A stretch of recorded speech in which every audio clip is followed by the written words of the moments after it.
Hi everyone, welcome to my channel. My name is Ashim and this is tonight's bench press workout.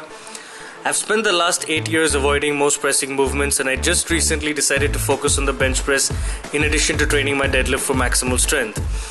My goals for the last year have been fluctuating. Initially, as you guys know, I've always been a deadlift only guy, and I've not really cared about packing on any muscle or anything like that. Then over the last year and a half, I thought that let me just try to get a little muscular, and then I've gotten bored of that, and I don't really think it's my cup of tea. But I realized that I find the bench press very challenging, especially given the fact that I got genetically loose shoulder joints, and my shoulders are prone to very painful dislocations. So despite all that, I've been able to do pretty strong overhead presses. I can overhead press my body weight with just 1 or 2 sessions. It's despite the fact that I don't train the lift very frequently.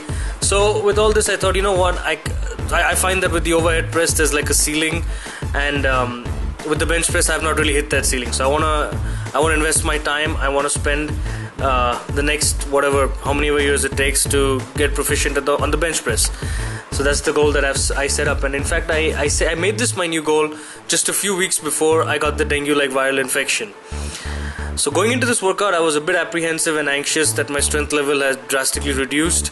Plus I was training alone, and that's always a worry when benching, because the bar can get stuck and then I'll need to rely on the safety bars to save me, which they will. The way I've rigged this entire setup, I'm going to be fine even if no one is there.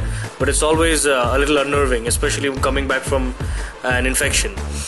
But thankfully I was strong this workout, and I managed to hit my 1 rep max just fine. I built up using Eric Troy's Honeymoon period.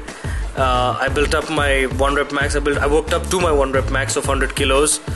I'm pretty surprised actually that I was able to do it. It means that my strength is coming back really well, and all the food and everything is everything's working out properly.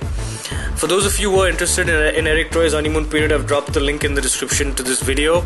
To put it simply, it is working with 1 to 3 reps or even more if you like, using tiny increments in weights, because the idea is to get in a lot of volume without building too much fatigue.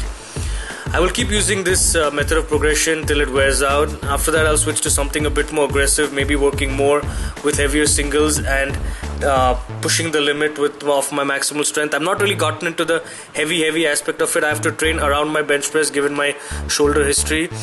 So let's see what happens. I mean, I'm hoping that by the time I switch to something a bit more aggressive, I'll be much stronger than I am today. I don't really have number goals, but if I had to, I think I would really love to be confident enough to bench 125 kilos, which is 275 pounds, for maybe a rep or two without anybody being there. I'd like to have that type of confidence and ability. So I'm going to be working towards that. That's like a short-term goal if you want to count it as that. After all the bench work, I moved on to back training. I supersetted deloaded barbell rows with high to low band rows. I focused on really squeezing the back and holding it for a pause on each and every rep on the band rows. I know this is a little weird, but I find that for hypertrophy, in my experience over the last year and a half, when I've been dedicatedly training for hypertrophy, I have found that nothing beats band work. Anything with bands always trumps whatever pulley, and I have access to pulleys too. It's not in this gym, but I do squeeze in extra. Just recently actually I've started squeezing in extra workouts, just short, like 9 sets for back, rest, pause or whatever, small workouts at a commercial gym which has got the usual commercial setup. And I found that bands are still the best. Anyway, after this superset combo, I did another superset of heavy dumbbell rows with 60 kilos and deloaded barbell rows. My back was super pumped after this, as you guys can imagine. And at the end, I finished the workout off with 3 sets of 20 reps on band upright rows with the number 1 bands. In case anybody's interested, all my bands, wraps, straps, chalk, it's all from Alan Thomas's site, APT Pro Wrist Straps. I'm a big fan and a big supporter of them. Anyway, thank you very much for watching this video, guys. I really appreciate your love and support. Thanks a lot.